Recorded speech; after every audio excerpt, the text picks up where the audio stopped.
오늘은 웨스트민스터 신앙고백서 강의 8번째 시간입니다. 제1장 제8절을 생각하겠습니다. 오늘 제8절은 성경의 영감에 대해서 또 영감된 성경의 번역에 대해서 말씀을 하고 있습니다. 1번 보게 되면 히브리어 구약성경과 그리스어 신약성경은 직접 하나님의 영감을 받았다 이렇게 되어 있습니다. 물론 하나님께서 영감을 하실 때 이 언어도 선택하시고 사용하신 것이 맞습니다. 그래서 구약성경은 이제 히브리어, 괄호 속에 보면 히브리어는 옛날 하나님의 백성의 언어였으며 그리스어는 당시 여러 나라들의 가장 널리 알려진 언어였다 이렇게 되어 있습니다. 히브리어는 우리가 잘 알죠. 유대인들이 사용하던 언어입니다. 그리스어는 이는 이제 우리가 흔히 많이 듣기로는 헬라어 이렇게 하는 것이 그리스어입니다. 왜 그리스어를 헬라어라고 하느냐? 이유는 그리스 사람들이 자기 자신들을 헬라 민족이라고 부르기 때문이에요. 우리는 헬라 민족이다 이렇게 하기 때문에 헬라 민족의 언어 헬라어 이렇게 불렀던 거예요. 그러니까 우리도 가령 대한민국 사람을 우리는 다른 말로는 뭐라고 해요? 배달의 민족 이렇게 부르잖아요. 그래서 우리는 대한민국 사람이면서 배달의 민족이다 이런 식으로 또 별명을 가지고 있어요. 그래서 한국 사람이 전 세계적으로 배달을 제일 많이 하죠. 배달의 민족 이러면은 우리는 정말 배달을 너무 잘하는 민족이다. 근데 사실 그거는 아니고 우스갯소리고요. 옛날부터 우리 그 단군의 자손을 배달의 민족이다 이렇게 불렀던 거예요.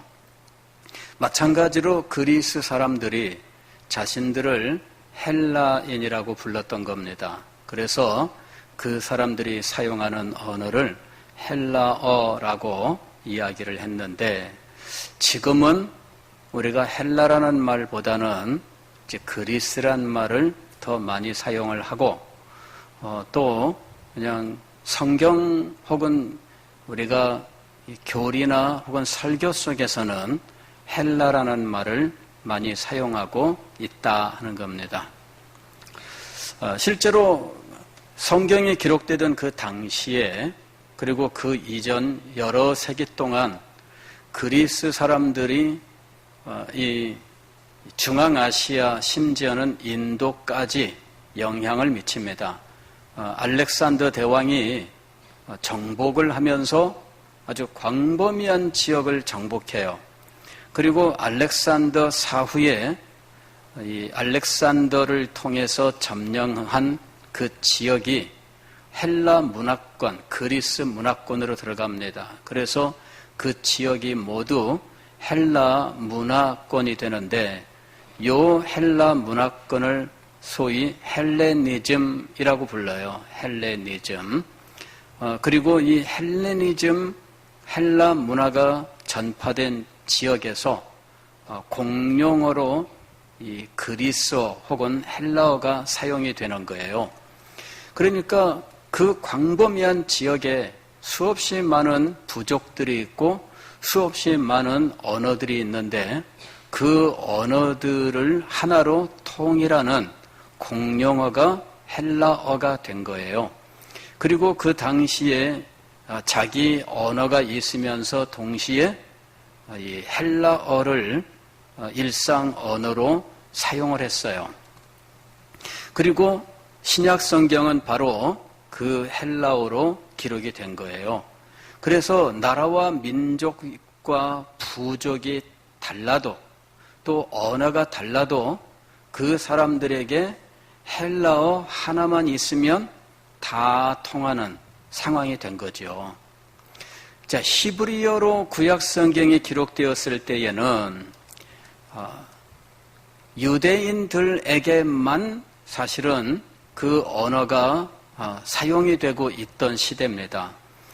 그때 왜 국제어로서 성경이 기록되지 않았을까? 이유는 하나님의 경륜에 있습니다. 하나님께서 유대인들을 선택하셨을 때에 그때는 아브라함의 자손들에게 하나님의 특별한 구원의 계획이 있었던 거예요. 모세를 통해서 이스라엘 백성들을 애굽에서 구원해 내시고 그들을 하나님의 언약의 백성으로 삼으시고 그들에게 하나님께서 지상에 하나님의 나라를 이루는 사명을 주셨어요. 그러나 그들 당대의 국제적인 민족이 되게 하시는 것은 아직 하나님의 계획이 아니었습니다. 그래서 하나님의 말씀은 히브리어로, 즉 이스라엘 백성들에게만 통용되는 언어로 주셨다 하는 겁니다. 물론 나중에 아람어라고 하는 국제어로 성경의 일부분이 기록이 됩니다. 그러나 기본적으로는 아람어도 히브리어와 비슷한 언어였던 겁니다. 어쨌든 그 당시에 하나님께서 히브리어로 성경을 주신 이유는 이 성경이 그 당대의 모든 민족들에게 주어진 것이 아니라 유대인들에게 주어졌기 때문이에요. 그러나 후에는 이 성경이 번역을 통해서 세계 모든 민족들에게 전달되어야 했다 하는 겁니다. 자, 헬라어로 기록된 신약 성경은 그 당대의 땅끝까지 복음이 전파되는 것을 목적으로 하고 있었어요. 예수님께서 승천하시기 전에 제자들에게 말씀하셨죠. 오직 성령이 너희에게 임하시면 너희가 권능을 받고 예루살렘과 온 유대와 사마리아와 땅끝까지 이르러 내 증인이 되리라. 즉 땅끝까지 이르러 그리스도의 증인이 되기 위해서는 특별히 땅끝까지 전파되는데 신속하게 전파되는데 필요한 언어가 필요한 거예요. 그래서 하나님께서는 당시의 세계어인 헬라어로 성경을 기록하고 이 헬라어로 복음이 전파되도록 그 전에 이미 구약 성경도 헬라어로 번역을 끝내 놓으셨다 하는 거예요. 이게 하나님의 경륜이에요. 굉장히 놀라운 거죠. 복음이 전 세계로 전파되기 위하여 하나님께서 복음 전파를 위한 모든 준비를 갖추어 놓으셔요. 그 당시에 복음이 전파되는데 필요한 모든 준비는 알렉산더 대왕으로부터 시작해서 헬레니즘 문화, 그 다음에 로마 제국의 정복, 이런 것들을 통해서 사실은 모든 기본적인 준비가 완료되는 겁니다. 문화적인 준비, 언어적인 준비가 헬레니즘 문화를 통해서 이루어졌다면 복음 전파하는데 꼭 필요한 또 다른 준비는 로마인들을 통해서 이루어졌어요.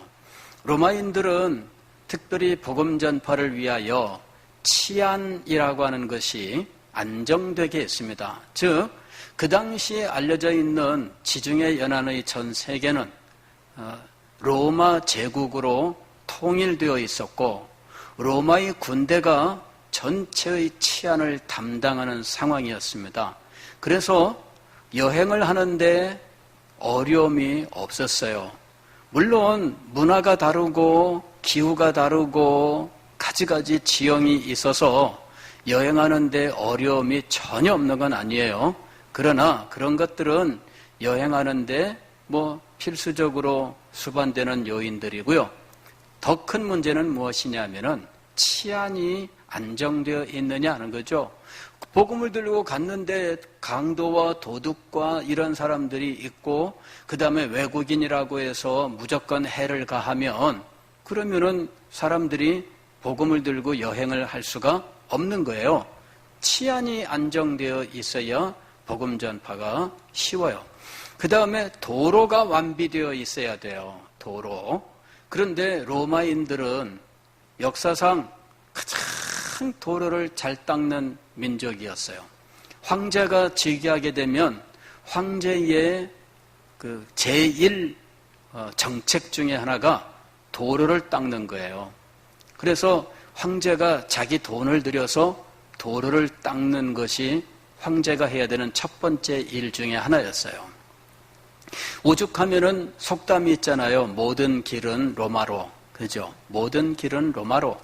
모든 길은 로마로 향하도록 로마 황제들은 도로에 모든 정책을 우선순위에 두었던 거예요. 그래서 전 세계 그 당시의 로마 제국 그 전체 그 엄청난 제국을 통치하는데 도로를 통해서 군대를 신속하게 보내고 그리고 그 도로를 통해서 이 상인들이 오고 가면서 무역이 이루어지고 상업이 발달하고 여행객들이 오고 가고 이러면서 문화가 발전하게 되었던 거예요.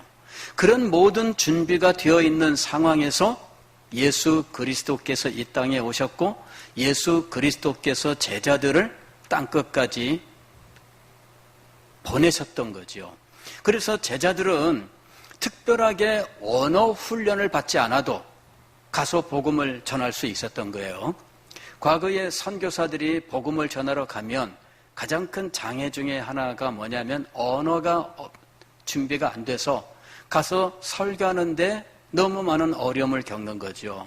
그거는 지금도 마찬가지예요. 물론 예전 선교사들보다는 좀 시간이 많이 단축됐어요. 제가 처음 신학교 갈 때 1980년대만 하더라도 선교사 나간다 하게 되면 일단은 영국이나 이런 영어권 국가로 먼저 출국을 해요. 그곳에 가서 영어 공부를 몇 년 동안 하고 그 다음에 선교지로 가서 현지 언어를 공부해요. 그래서 언어 공부하는데 벌써 한 6년, 7년씩 쓰는 거예요.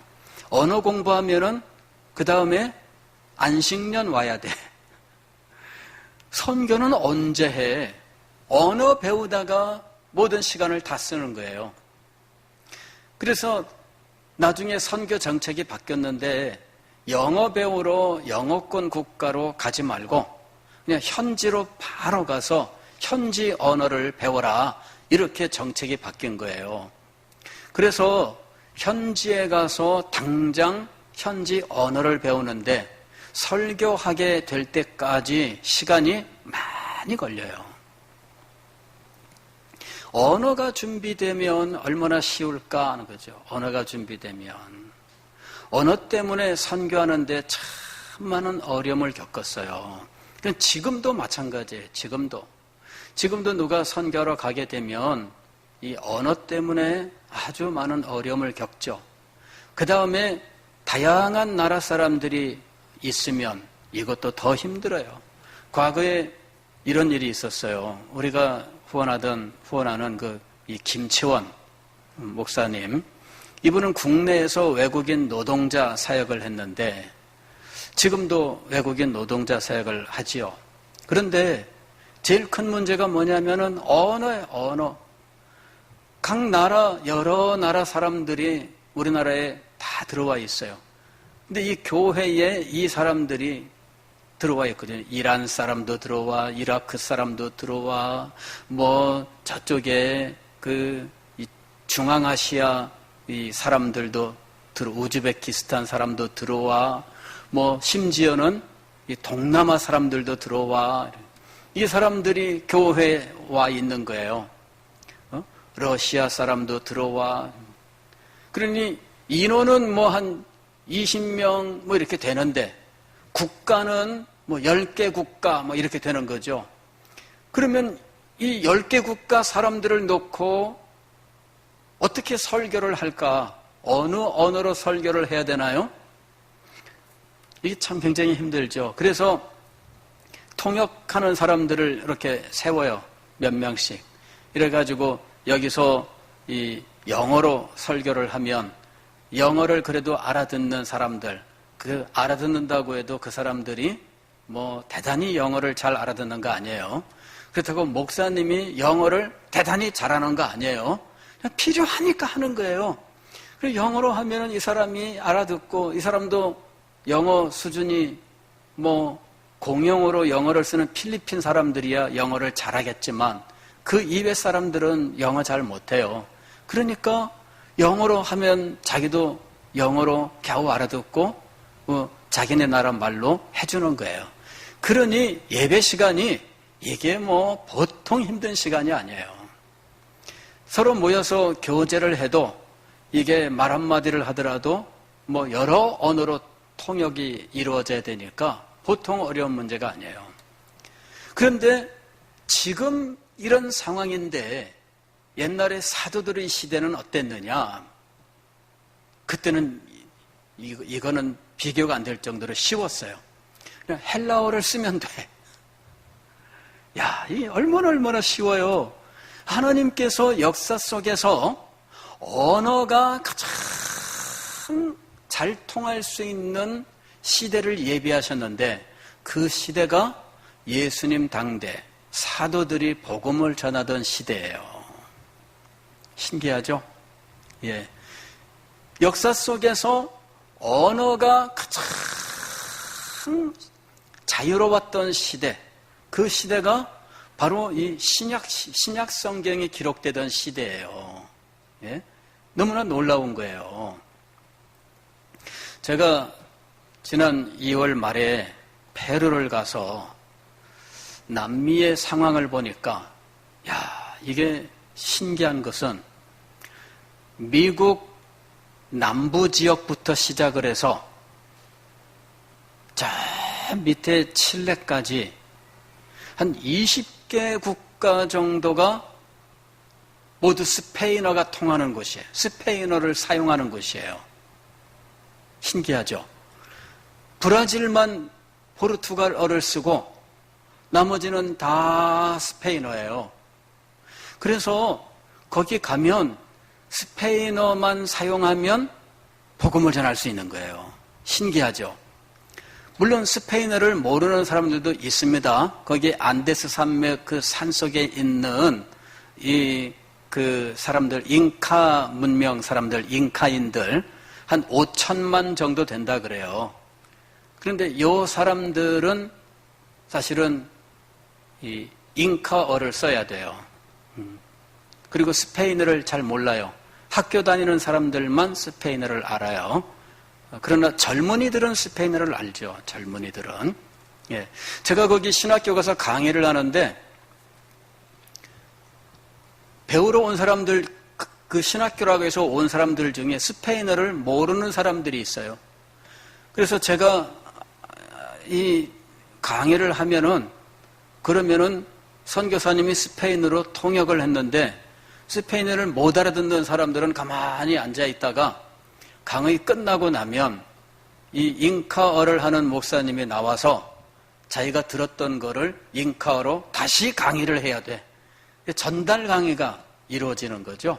그래서 이렇게 그 전달하고 하는 이런 일들이 계속 반복된 거예요. 하루 종일 했는데 제가 하고 스페인어 하고 끝나고 나면 잉카어로 전달 강의하고 이런 식으로 1교시, 2교시 하면은 또 그런 식으로 2교시 이런 식으로 해서 계속 진행되는 거예요. 굉장히 번거롭죠. 그래도 스페인어 하나만 가지면 그 지역의 웬만한 지역은 다 가서 잉카인들 그 소수만 빼고는 다 통하는 거예요. 그런데 이 신약 시대에는 헬라어 하나만 가지면은 다 됐던 거죠. 그러니 얼마나 놀라운지 하나님께서는 성경조차도 헬라어로 기록을 하게 하시고 이 헬라어를 가지고 땅끝까지 복음을 전하게 하셨다 하는 거예요. 얼마나 놀라운 일인지 몰라요. 자, 그런데 여기 영감이라고 하는 말이 나와요. 성경을 영감했다 이렇게 하는데 직접 하나님의 영감을 받았다 이러는데 성령께서 하신 일입니다. 성령 하나님께서 하신 일인데 영감했다는 것은 도대체 무엇일까? 영감이란 말은 감동받았다 하는 말입니다. 이 영감이란 말은 성령이 감동하였다라는 말이에요. 그럼 여기 성령의 감동, 이 영감이란 도대체 무엇일까? 어떤 사람들은 처음에는 이렇게 생각했어요. 하나님께서 혹은 성령 하나님께서 말씀을 불러주었다 이렇게 생각한 거죠. 물론 하나님께서 직접 말씀하신 것도 있어요. 성경을 보면은 여호와께서 말하노라 나 여호와가 말하노라 이렇게 하는 이 직접 화법으로 하나님의 말씀이 있어요.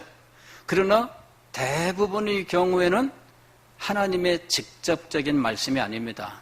사람의 말이죠. 어떤 사람이 기록한 것이라든지 심지어 시편 같은 경우는 어떤 사람들의 마음의 감동이에요.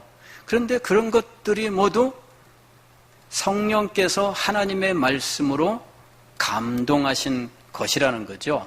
그래서 처음에 생각했던 이 받아쓰기, 하나님이 불러주면 일일이 받아 적는 이런 식의 성경의 영감은 아니다라고 하는 것을 알 수 있죠. 두 번째로 생각했던 성경의 영감은 이 동력적 영감이라고 하는 것인데 역동적 영감 이렇게 얘기합니다. 이 다이내믹 인스피레이션이라 그래요. 이건 뭐냐 그러면은 어떤 사람이 종교적으로 천재적인 이런 어떤 천재성을 가지고 있고 그의 그 종교적 천재성이 이 성경을 기록하게 했다라는 이제 이런 이야기예요. 이것이 이제 그 역동적 영감설입니다.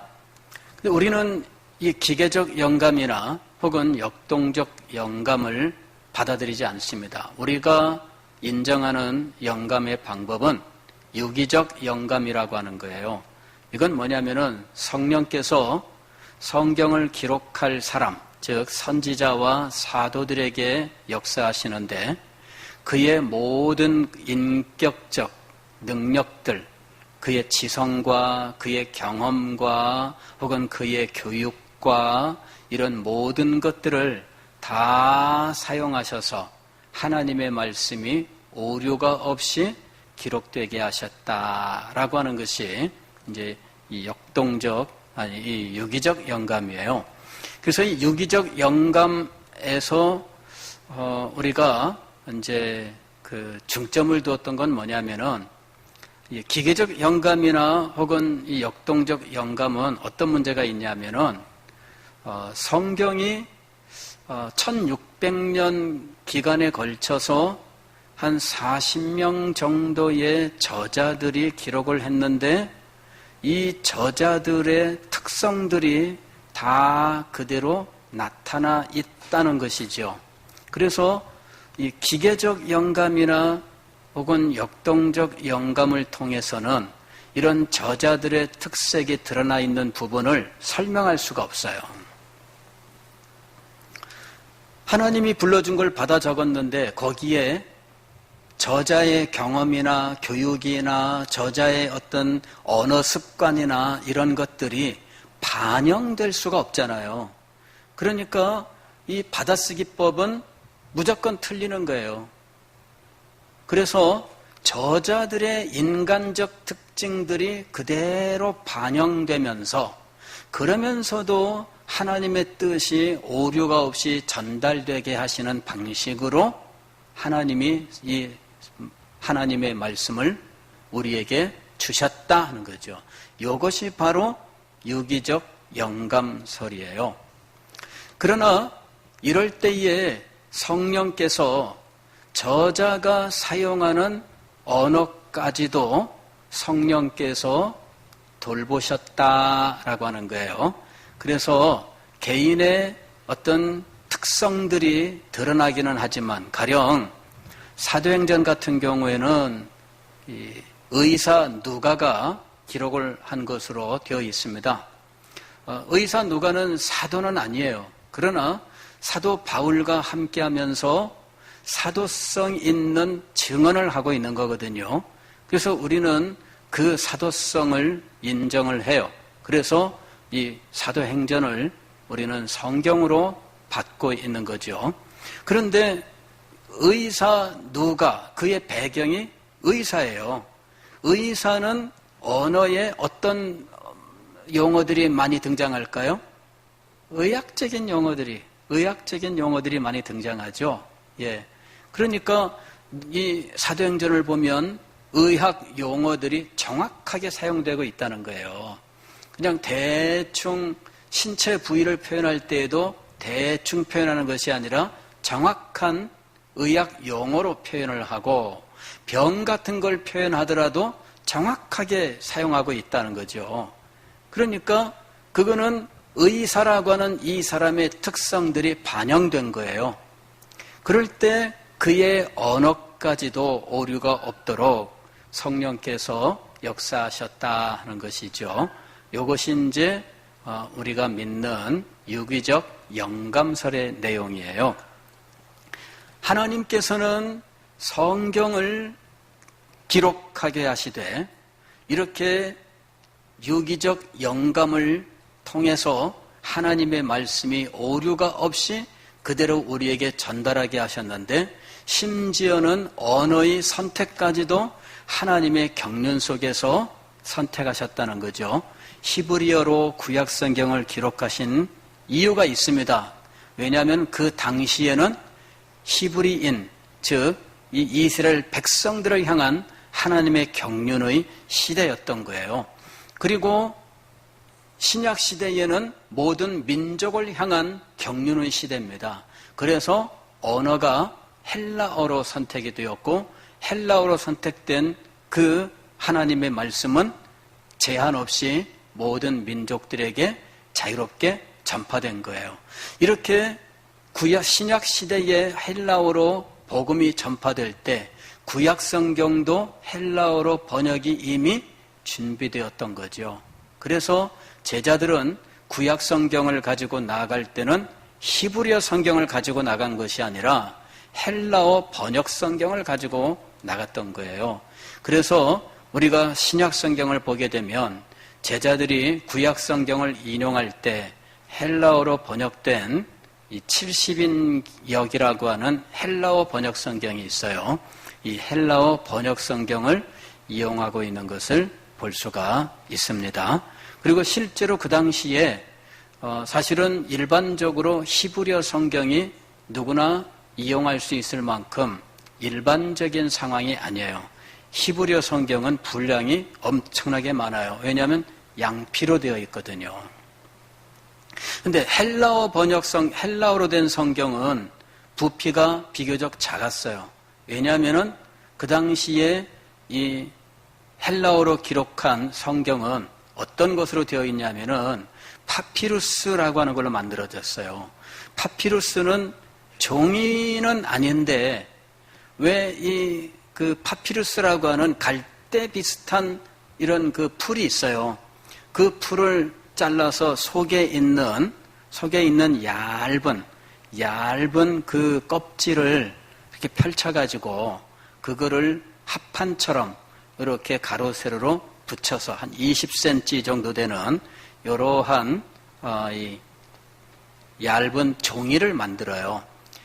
얇다고 해도 우리가 가진 오늘날 이런 종이하고는 비교가 안 돼요. 이 종이 수십 장이 돼야 돼요. 예, 그래야만 파피루스 한 장이에요. 그러니까 이 파피루스로 마태복음 한 권을 기록하게 되면 이따만 두께가 되는 거죠. 마태복음이. 그러니까 신약 성경조차도 실상은 개인이 소유할 수는 없습니다. 교회에서 소유하고 교회조차도 신약 성경 전부를 가지고 있지 못했어요. 처음에는. 예, 그러나 하나님의 말씀은 어느 교회든지 이 신약성경 27권을 전체적으로 받아들이고 있었다 하는 거죠. 어쨌든 이 성경을 소유한다고 하는 것, 이거는 꿈도 꾸지 못하는 시대였어요. 교회나 성경을 겨우 가지고 있는 시대, 그것이 바로 이 신약 시대였던 거예요. 그런데 하나님께서는 복음의 전파와 더불어서 점차 성경을 널리 보급하셨다 하는 거예요. 그리고 복음이 땅끝까지 전파되는 오늘날에는 성경이 아주 흔하게 모든 사람에게, 모든 사람의 손에 들려질 수 있도록 전파가 되었다라고 하는 것이죠. 자, 이 성경을 전달하고 또 이 성경을 전파하는 이 하나님의 섭리, 바로 이것이 복음 전파와 항상 함께 가고 있다라고 하는 거예요. 성경의 언어의 선택, 이것조차도 하나님의 섭리 속에서 구원의 경륜과 일치하고 있었다라는 것입니다. 자, 괄호 2번. 그리고 하나님의 특별한 돌봄과 섭리로 모든 시대에 걸쳐 순수하게 보존되었으므로 원본과 같다. 그러니까 오늘날 우리가 가진 성경은 원본과 같다라고 말할 수 있습니다. 100% 같으냐?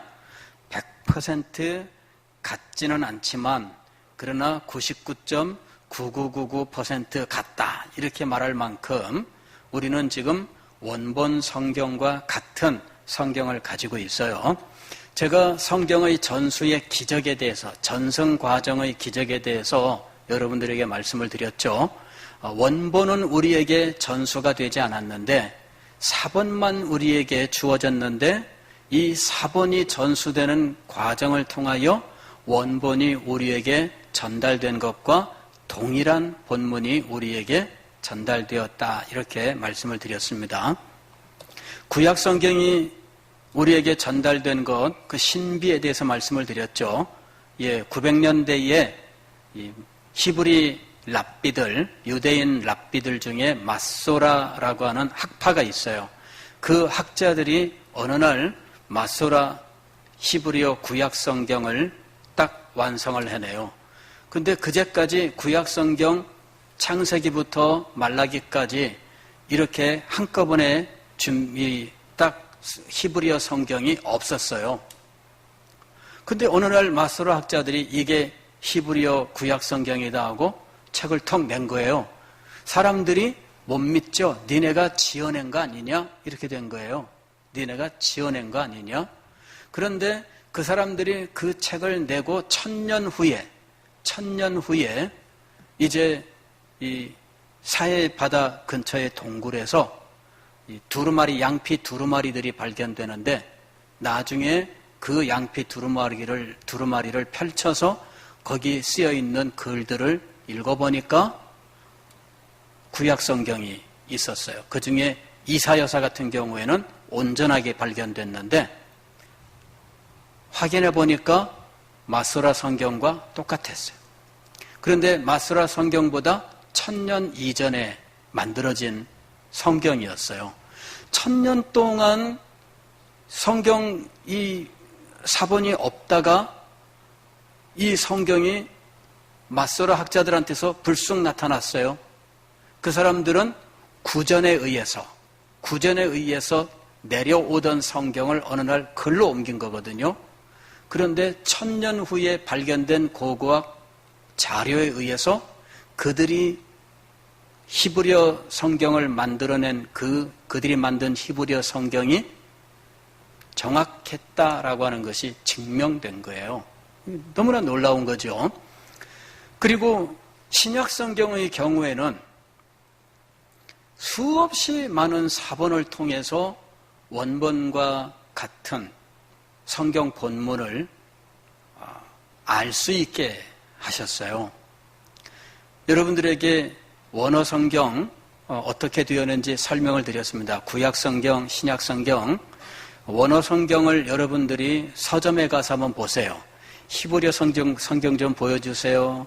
또는 신약 성경 좀 보여주세요. 이렇게 하면은 거기 볼 수 있습니다. 어느 날 시간 되면 가서 한번 보세요. 우리 이 번역 성경, 이런 성경하고 달라요. 헬라어 성경은요, 성경 본문이 있으면 밑에는 사본 정보들이 이 밑에 있어요. 각주처럼 사본 정보가 있어요. 그래서 성경 본문이 3분의 2 정도 되고 사본 정보가 3분의 1 차지해요. 지금까지 존재하는 모든 사본들은 이름을 가지고 있습니다. 그리고 그 사본 이름들이 이 밑에 빽빽하게 기록되어 있어요. 왜 사본 이름이 써 있냐면은 성경 본문을 이 사본들이 이 성경 본문은 이 사본에는 이렇게 되어 있다 하는 내용들을 거기에 다 씁니다. 그리고 사본은 모든 사본들에 대한 연구가 다 끝났어요. 그래서 이 사본들이 연대가 어느 정도인지, 그리고 이 사본은 서로 족보관계가 있습니다. 할아버지와 아버지와 아들과 조카와 이런 식의 이 사본의 관계가 있어요. 왜냐하면 보고 베끼기 때문에 그런 보고 베낀 것에 그 족보가 있습니다. 계보가 있어요. 그래서 이런 계보, 연대와 계보가 다 완결되어 있어요. 그래서 지금은 원본 성경과 똑같다라고 말할 수 있을 만큼 사본의 연구가 이루어져 있는 거예요.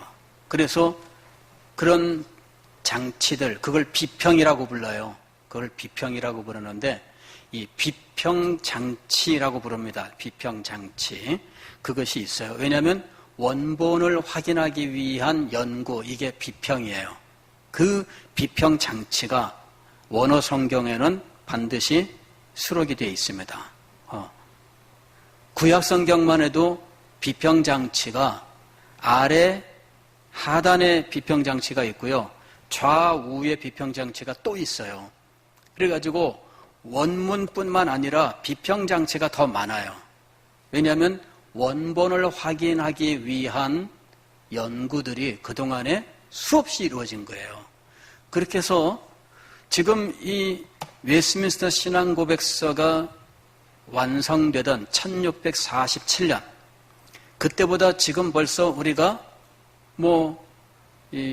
370년 이렇게 흘렀잖아요. 그런데 그때보다 지금 사본 연구가 훨씬 더 이루어져 있어요. 그래서 지금 이 370년 전에 이 웨스트민스터 신앙고백서를 작성한 분들, 이 사람들이 원본과 같다 이렇게 얘기를 했는데 그 당시에 그렇게 말할 때보다 지금 더 모든 연구가 탁월하게 진행이 된 상태예요. 지금은 새로운 사본이 발견돼도 새로울 것이 없는 시대입니다. 그만큼 이미 사본이 충분히 확보가 되어서 이 모든 것들이 이미 연구가 끝나 있는 상태예요. 그래서 성경 원문이 기적적으로 우리에게 보존되었다라고 하는 거예요. 그래서 우리가 오늘날 성경을 받을 때 성경 원문이 그대로 전수된 것과 다를 바 없는 이런 상황이 되었다라는 겁니다. 자, 그 다음에 괄호 3번 보면은 그러므로 교회는 신앙에 관한 모든 논쟁에서 최종적으로 성경에 호소해야 된다. 즉 성경이 최종 권위를 갖는다 이 말입니다. 이거는 성경의 권위 앞에서 이미 우리가 했던 내용이에요. 4번 이거는 이 번역에 대한 이야기입니다. 하나님의 백성은 성경에 대한 권리와 흥미를 가지고 있으며 하나님을 경외함으로 성경을 읽고 탐구하라는 명령을 받았다. 그러나 그들 모두가 원어를 아는 것이 아니기 때문에 성경이 전달된 모든 나라의 일상 언어로 번역되어야 한다. 즉 우리가 모두 원어를 아는 것이 아니에요. 그 다음에 우리 모두가 원어를 배워야 하는 것도 아니에요. 우리는 모두 하나님의 말씀을 우리가 일상적으로 사용하는 언어로 듣고 보고 읽을 수 있어야 돼요. 이것이 이 신앙고백서에서 강조하고 있는 내용이에요. 이것이 종교개혁의 정신이에요. 여러분 보세요. 사실 일상 언어라고 해도 글로 쓴다면은 사실은 이 문맹률이 높은 시대에는 읽을 수가 없죠. 그렇잖아요? 우리나라만 하더라도 옛날 분들은 한글조차도 읽을 수 없었어요. 쓰지도 못하고 이런 분들이 있었잖아요. 그 예전에 참 우리 교회에서도 참 예전에 정서운 집사님이 말씀하시는데 그러시더라고. 자기는 글을 모른대요. 글을 모르는데 성경을 읽고 싶은 거예요. 그래서 기도를 하고 하나님 성경을 읽고 싶어요. 성경을 읽으려면 어디 가서 각야거겨 배워야 되는데 이걸 배우러 가지도 않고 성경을 읽을 수 있게 됐어요. 어떻게? 성경 하나님의 말씀 마태복음 5장 18절 성경 찾아서 그 읽는 거 따라서 보다가 한글을 깨친 거예요. 성경 읽는 게 너무너무 신기해가지고요. 새벽기도 나와서 날마다 성경을 띄엄띄엄 소리내서 읽기 시작을 했어요. 이 집사님이 70 넘어서 신앙생활을 시작했잖아요. 그런데 이분이 그때 성경을 읽기 시작을 해서 날마다 어스름한 불빛에 성경을 띄엄띄엄 읽었는데 그게 그렇게 재밌었다는 거예요. 날마다 성경을 본 거예요. 너무너무 재밌고 너무너무 기쁘고 즐겁고 신기하고 놀라워서. 여러분, 하나님의 말씀은 그런 할머니에게도 읽혀질 수 있도록 돼야 되는 거잖아요. 그러잖아요? 저는 그런 분을 예전에 또 본 적이 있어요. 예전에 제가 서울에서 어느 교회에 있을 때 그때도 80 노인이었어요. 이 할머니가. 이분이 간증하는데 이분이 그러시더라고. 저는 한글 모릅니다. 글자 모릅니다. 학교 옛날에 다닌 적이 없대. 그래서 기도를 했대요. 하나님, 성경을 읽고 싶어요. 성경을 읽고 싶어요. 근데 그분도 정말 성경을 읽게 됐어요. 성경 잘 읽어요. 하나님의 뜻입니다. 성경을 읽을 수 있게 하는 것이 하나님의 뜻이에요. 그래서 이 신앙 고백서에서 아주 중요한 말씀인데 이게 괄호 4번이에요. 하나님의 백성은 성경에 대한 권리와 흥미를 가지고 있으며 하나님을 경외함으로 성경을 읽고 탐구하라는 명령을 받았다. 그러나 그들 모두가 원어를 아는 것이 아니기 때문에 성경이 전달된 모든 나라의 일상 언어로 번역되어야 한다. 신약 성경이 원래 일상 언어, 헬라어 일상 언어였어요. 그거는 외국인들도 쉽게 배워 쓸 수 있도록 만들어진 쉬운 헬라어였어요.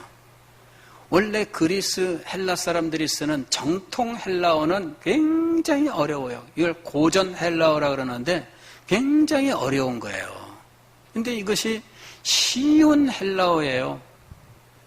성경은 쉬운 헬라어로 기록된 거예요. 왜?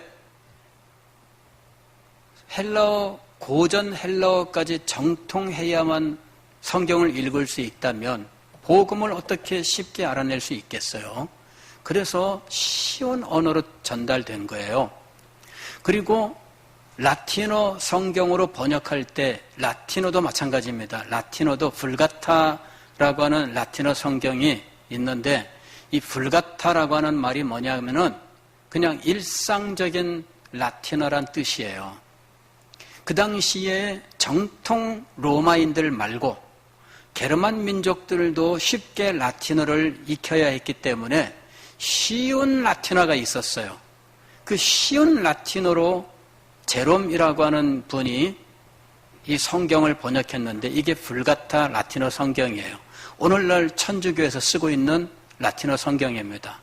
그런데 이 불가타는 처음에는 쉬운 일상 언어였는데 어느덧 이 라틴어가 학문 언어가 되고 일상적으로는 쓰지 않게 돼요. 왜냐하면 게르만 민족의 국가가 되고 로마는 멸망하거든요. 그러니까 어느덧 교회 안에서 성경은 식자들, 즉 많이 배운 사람들만 볼 수 있는 책이 되어버리고 말아요. 심지어는 루터만 하더라도 성경책을 본 적이 없어요. 대학 들어가서 겨우 성경책을 봐요. 성경책을 자기가 손에 만져본 적이 없어요. 그러니 성경을 만져보지도 못하고 읽지도 못하고 앞에서 신부가 성경을 읽어준들 알아듣지도 못하는데 어떻게 하나님을 제대로 믿고 예배할 수 있어요? 그러니 미신이 창궐할 수밖에 없죠. 그래서 루터가 종교개혁을 하면서 가장 먼저 한 일 중에 하나가 뭐냐면은 성경을 독일어로 번역한 거예요. 독일어로 번역한 거. 그래서 독일어 번역 성경을 통해서 종교개혁이 자리를 잡는 거예요.